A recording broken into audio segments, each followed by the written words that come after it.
여러분, 혹시 나이가 들면 새로운 시작은 어렵고 젊은 시절의 열정은 사라진다고 생각하시나요?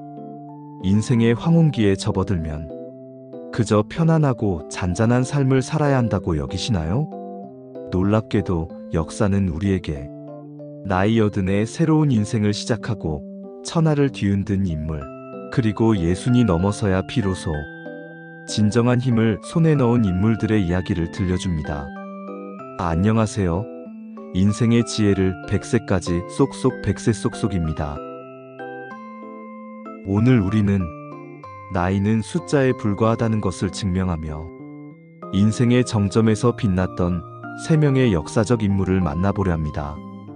이들의 삶을 통해 우리가 얻을 수 있는 지혜와 교훈은 무엇일지 함께 탐험해 보시죠. 우리에게 세월을 낚는다는 말로 잘 알려진 강태공은 제나라의 초대 국군이자 주나라의 건국을 도운 위대한 정치가이자 전략가입니다. 그의 성은 강이고 씨는 여, 이름은 상, 자는 자아, 아오는 비웅입니다. 한국에서는 태공망, 강태공이라는 이름으로 더 잘 알려져 있으며 그 외에 강자아, 강상으로도 불립니다. 강태공의 정확한 출생지는 알 수 없으나 사기에 따르면 동해 연안 사람으로 추정됩니다. 그는 젊은 시절부터 뛰어난 자질을 가졌음에도 불구하고 오랫동안 관직에 나가지 않고 학문에만 매진했습니다. 사기에는 그가 70세까지 관직에 나가지 않고 공부만 했다고 기록되어 있습니다. 이 시기 그의 부인은 생활고를 견디지 못하고 가출하기도 했죠. 특히 그의 은둔 생활을 상징하는 이야기가 바로 낚시입니다. 그는 집 근처 위수 강변에서 낚시를 했는데 이때 휘어있지 않은 낚싯바늘로 낚시를 했다고 전해집니다. 이는 그가 물고기를 낚는 것이 아니라 세월을 낚고 있었던 것이라는 이야기로 전해져 내려옵니다. 실제로는 고든 낚싯바늘도 사용되었지만 태공조어 이수삼촌, 즉 낚싯바늘이 물에서 새치 높은 곳에 있었다는 이야기도 있습니다.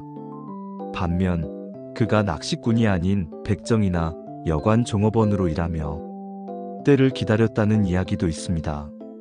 오랜 기다림 끝에 강태공은 주 문왕의 눈에 띄어 등용됩니다. 육도에 따르면 문왕은 위수에서 나라의 스승을 얻을 것이라는 예언을 듣고 사흘간 목욕제계 후에 사냥을 나갔다가 강태공을 만났고 오늘 큰 것을 낚았소라는 유명한 말을 남겼습니다. 강태공은 문왕이 상나라 주왕에 의해 유배되자 미녀와 기물 등을 바쳐 면죄부를 받으라는 조언을 하여 유배에서 풀려나게 했습니다. 이후 그는 문왕과 그의 아들 무왕을 보좌하여 뛰어난 용병술과 기이한 계책으로 상나라 정벌전에 활약하며 역성혁명을 달성했습니다. 그는 또한 주나라의 정치를 다듬는 데 기여했고 무왕에 의해 오늘날 산둥반도 지역에 위치한 제나라의 국군으로 봉해졌습니다. 강태공의 딸 읍강이 무왕과 혼인할 정도로 그는 주나라 왕실의 깊은 신임을 받았습니다. 한편 역성혁명에 성공하고 개선하던 그의 앞에 오래전 가출했던 아내가 돌아와 받아달라고 청했지만 강태공은 그릇에 담긴 물을 바닥에 쏟은 후 엎어진 물은 다시 돌아올 수 없다고 말하며 아내를 다시 받아들이지 않았다는 일화가 전해집니다. 이렇게 평생을 어렵게 살다가 80세가 되어서야 서백창, 즉 훗날의 주 문왕을 만난 강태공의 이야기는 궁80 달80이라는 고사성어로 남아 반평생을 어렵게 살다가 나머지 반평생을 성공한 인생을 비유하는 말이 되었습니다. 강태공은 산동반도 지역의 제나라를 건국하고 제나라의 시조이자 무성왕이 되었습니다. 제나라는 주나라의 제후국이자 스승국으로서 명성을 떨쳤습니다. 강태공은 바다와 인접한 제나라의 자원을 잘 활용하여 상공업을 개방하고 어업과 영업을 발전시켰고 이로 인해 제나라로 귀의하는 백성들이 많았습니다.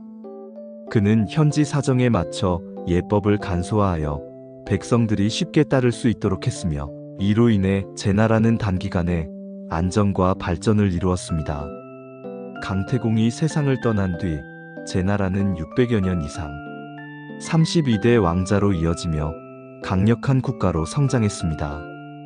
그의 후손인 제환공 강소백은 춘추시대 최초의 패자가 되어 제나라의 위상을 드높였습니다. 강태공은 오늘날에도 낚시꾼의 이미지를 확립한 고대 인물로 유명하며 웹상에서 다른 사람을 속이는 사람을 강태공에 비유하기도 합니다. 그는 병법서인 육도삼약의 저자로도 알려져 있으며 공자와 더불어 중국사에서 오랜 기간 문신과 무신의 자리를 차지했습니다. 유교적 사상이 득세한 후대에는 인의와 덕이 아닌 극형으로 나라를 다스렸다는 비판을 받기도 했지만 그의 높은 명성 덕분에 유가, 법가, 도가, 병가 등 다수의 학파가 강태공을 선조로 모시며 백가종사라 불리기도 합니다. 오늘날 한국에도 진주 강씨, 광주 노씨, 평해 구씨 등 수많은 성씨가 강태공의 후손임을 자처하고 있는데 이는 그가 동양 역사에서 얼마나 큰 영향력을 지닌 인물이었는지를 잘 보여줍니다. 다음으로 만나볼 인물은 초안전쟁 당시 항량과 항우를 모셨던 초나라 최고의 책사이자 전략가 범증입니다. 그는 음력 기원전 278년에 태어나 기원전 204년에 사망했는데 70세쯤의 나이에 항량의 반란에 합류하여 활약하기 시작했습니다. 사기 항우본기에 따르면 범증은 평소 집에 머물며 기이한 계책을 잘 내던 인물이었으나 그의 행적은 항량이 진나라에 대항하여 반란을 일으킬 당시 70세가 되어서야 세상에 드러나게 됩니다.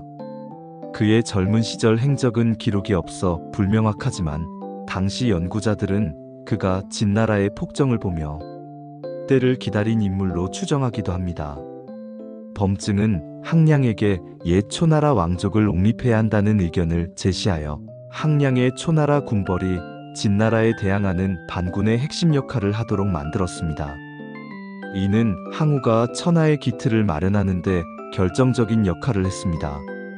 거록대전에서는 범증 덕분에 항우가 장계치계, 즉 상대방의 전략을 역이용하는 전술로 진나라군을 무너뜨리고 전 중국의 패자가 되었습니다. 항량이 죽고 항우가 초나라군을 통솔하게 되자 범증은 항우를 보필하며 진나라를 멸망시키는 데 성공했습니다. 그러나 패왕의 자리에 오른 항우는 점점 독선적으로 변하여 범증의 조언을 따르지 않기 시작했습니다. 특히 범증은 유방을 처음 본 순간부터 초나라에 큰 위협이 될 것이라 생각하여 항우에게 유방을 미리 없애버려야 한다고 수차례 조언했습니다. 범증은 홍문연까지 열어 유방 암살을 모의했지만 유방을 얕잡아 본 항우는 결국 따르지 않았습니다. 또한 한신의 뛰어난 능력을 깨닫고 그를 중용하거나 아니면 죽여 후한을 없애야 한다고 추천했지만 항우는 한신을 우습게 여겨 홀대했습니다. 범증은 항우에게 왕조의 도읍을 함양에 두어야 한다고 건의했으나 항우는 이를 듣지 않고 팽성으로 천도했으며 초의제를 살해하는 등 그의 조언과 반대로 행동했습니다. 항우 역시 범증의 거친 성미의 심기가 불편해졌고 이는 비극적인 결말을 낳게 됩니다.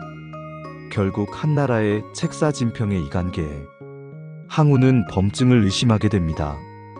항우가 자신을 노골적으로 믿지 않는다는 것을 알게 된 범증은 분을 참지 못하고 항우 곁을 떠나 고향으로 돌아가는 길에 화병과 등창으로 사망했습니다. 그는 군주에게 해골을 돌려달라고 청하는 거래골이라는 표현을 쓰며 사직했습니다. 초안지에서는 범증이 죽자 항우가 아버께서 살아계셨다면 하고 후회하며 대성통곡하는 모습이 묘사되곤 합니다.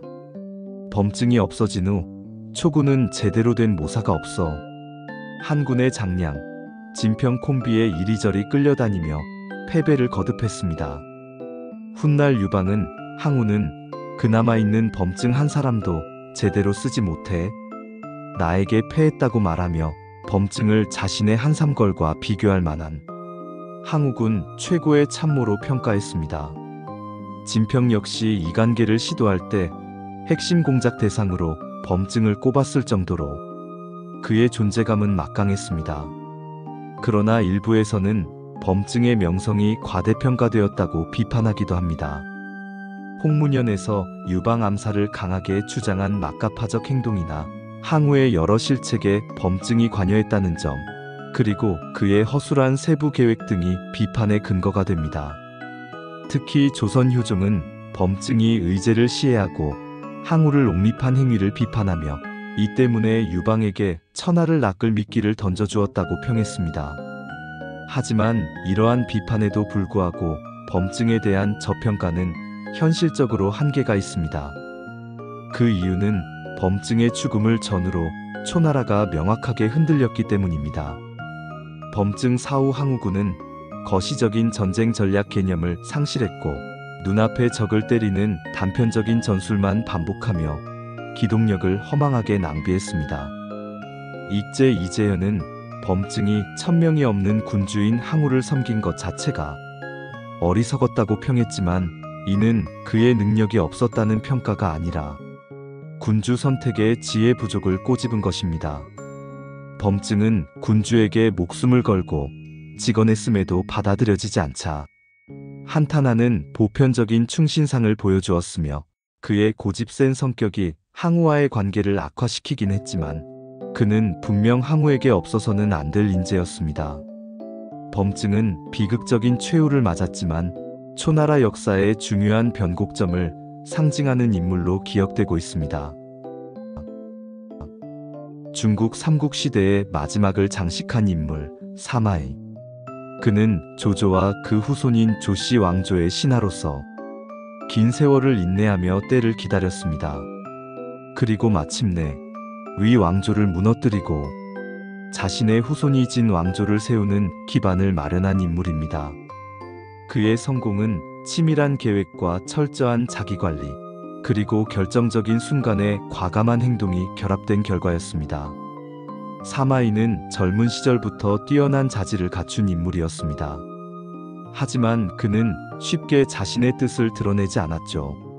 서기 201년 23세의 나이에 조조에게서 관직 제안을 받자 그는 한나라의 명운이 쇠미해짐을 알고 조씨에게 저리를 굽히지 않으려 관절통 때문에 거동할 수 없다며 이를 사양했습니다.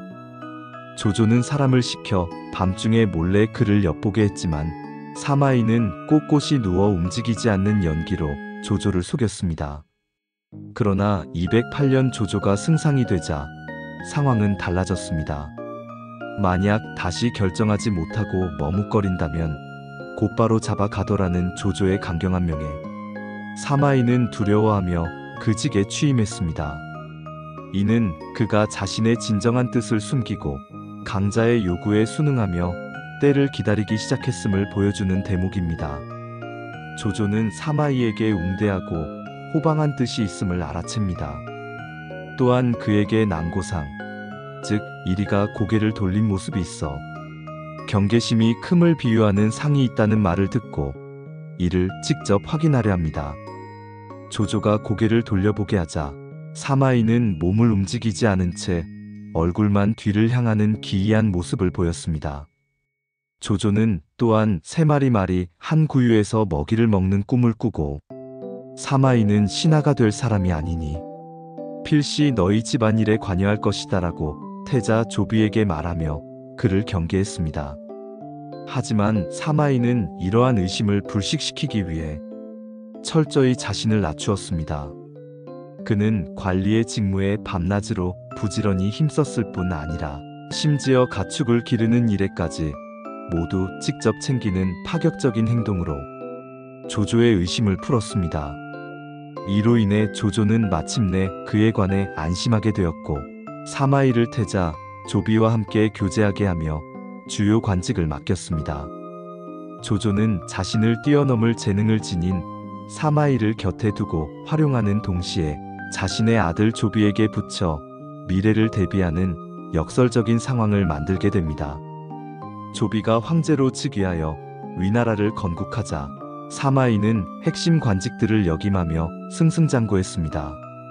조비는 사마이에 대한 신뢰가 매우 두터워 짐이 동쪽에 있을 때는 그대가 서쪽을 맡고 짐이 서쪽에 있을 때는 그대가 동쪽을 맡으시오라고 말할 정도였습니다. 조비는 죽을 때 사마에, 조진, 진군을 불러 어린 황태자 조예에게 이 세 명의 신하와 틈이 생기더라도 결코 의심하지 말라고 당부하며 그에게 어린 아들을 보필하는 중책을 맡겼습니다. 조의 즉위 후에도 사마이는 제갈량의 북벌 수비 등 중요한 군사적 성과를 거두며 권력을 공고히 했습니다. 그는 조씨 정권의 군사적 기둥이 되었고 이는 곧 조씨 왕조의 명운이 그의 손에 좌우될 기반이 마련되었음을 의미했습니다. 247년 사마이의 오랜 경계심은 더욱 커졌습니다. 대장군 조상이 실권을 장악하자 사마이는 이를 역이용합니다. 248년 그는 병들었다 칭하고 정사에 관여하지 않는 치밀한 꾀병을 부립니다. 형주자사로 부임하는 이승이 문병 왔을 때 사마이는 2명의 계집종에게 시중 들게 하고 옷자락이 땅에 끌리며 죽그릇을 잡지 못해 죽을 흘리는 등의 연기를 펼쳐 이승을 완벽하게 속였습니다.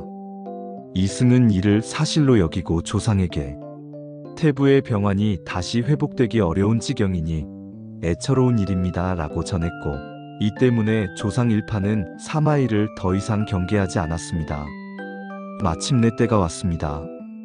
249년 정월 6일 조상 형제가 어린 황제 조방과 함께 고평릉으로 참배를 나간 사이 사마이는 몰래 사마사가 기르고 있던 병마를 이끌고 무기고를 점거하고 도성을 나와 낙수부교에 주둔합니다. 그는 명원항우 곽씨를 압박하여 조상 형제를 파면하도록 했고 조상에게는 신변을 보장하겠다고 거짓 맹세하며 군사를 해산하도록 유도했습니다. 그러나 사마이는 애초부터 조상을 살려둘 마음이 없었습니다. 그는 조상 일파는 물론 측근들까지 삼족을 멸하여 남녀노소를 가리지 않고 모두 추살했습니다. 이로써 그는 황제를 꼽두각시로 만들어버렸습니다. 사마이는 권력을 완전히 장악했고 조씨 왕조의 실질적인 지배자가 되었습니다. 사마이는 왕릉의 난을 진압하며 자신의 권력을 더욱 공고히 했고 251년 8월 73세의 나이로 수도에서 사망합니다. 사마이는 살아생전 황제가 되지는 않았지만 그의 손자인 사마염은 위나라의 마지막 황제인 원제에게 선양을 받아 황제로 즉위하면서 위나라를 멸망시키고 서진을 건국합니다. 사마염은 할아버지 사마이를 고조 선왕제로 추존하며 그의 업적을 기렸습니다. 이처럼 사마이는 오랜 기간 조씨 왕조의 충신으로 위장하며 기회를 엿보고 결정적인 순간 꾀병과 기만수를 통해 상대방을 방심시킨 뒤 쿠데타를 일으켜 권력을 장악했습니다.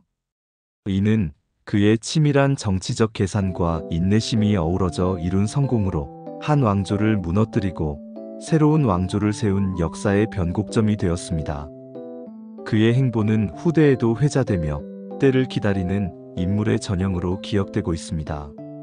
오늘 우리는 강태공, 범증, 사마이라는 고대 중국에 실존했던 3명의 위대한 역사적 인물을 통해 나이가 결코 성공의 장애물이 될 수 없다는 사실을 확인했습니다. 오히려 그들은 오랜 시간 축적된 경험과 지혜를 바탕으로 인생의 중요한 순간에 비범한 능력을 발휘했습니다. 강태공은 70세가 넘도록 은둔하며 공부하고 때를 기다렸습니다. 범증 또한 70세가 되어서야 비로소 세상에 나와 자신의 지략을 펼쳤죠. 사마이는 조조 등 조씨 휘하에서 신중하게 때를 보았습니다. 이들의 삶은 우리가 조급해하지 않고 꾸준히 배우고 준비한다면 언젠가 기회가 찾아온다는 메시지를 줍니다. 인생의 깊은 경험과 통찰력은 결코 하루아침에 얻어지는 것이 아닙니다. 또한 중요한 순간에는 용기 있는 결단이 필요하다는 것을 보여줍니다. 아울러 나이가 들어도 새로운 도전을 두려워하지 않고 변화에 유연하게 대처하는 자세가 중요합니다. 이 세 인물 모두는 평생 동안 학문과 지략을 갈고 닦았습니다. 이처럼 나이에 상관없이 배우고 성장하려는 자세는 우리를 더욱 풍요로운 삶으로 이끌어줄 것입니다. 오늘 백세 속속에서 들려드린 세 인물의 이야기가 여러분의 삶에 작은 울림이 되었기를 바랍니다. 나이는 그저 숫자에 불과합니다. 중요한 것은 나이가 들수록 더욱 깊어지는 여러분의 지혜와 경험, 그리고 끊임없이 도전하고 배우려는 마음가짐입니다. 앞으로도 백세 속속은 여러분의 백세 시대를 더욱 풍요롭고 의미 있게 만들어줄 유익하고 흥미로운 이야기를 계속해서 들려드리겠습니다. 오늘 영상이 도움이 되셨다면 좋아요와 구독 버튼을 눌러주시고 궁금한 점이나 여러분의 소중한 경험을 댓글로 남겨주시기 바랍니다. 다음 시간에도 더욱 알찬 내용으로 찾아뵙겠습니다. 백세 속속이었습니다. 감사합니다.